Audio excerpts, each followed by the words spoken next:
Hello everyone, in this video I'm going to show a step-by-step tutorial on how to add social media icons in Card.co.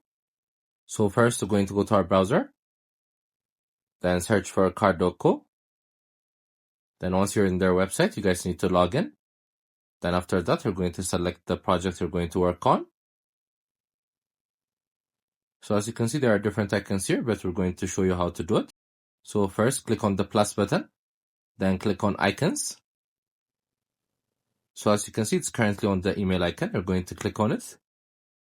So under the type section, you're going to select any type of icons you want. They have numerous of it, so you guys can scroll downwards.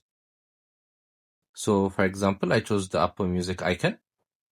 Then I'm going to click on it. Then you guys can insert the URL you're going to direct this to.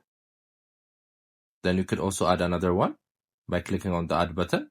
And this is for the email. Again, you guys could also insert the URL for this icon. So this is how you do it. It's a very simple step. Make sure to also check our other videos as we've been posting daily.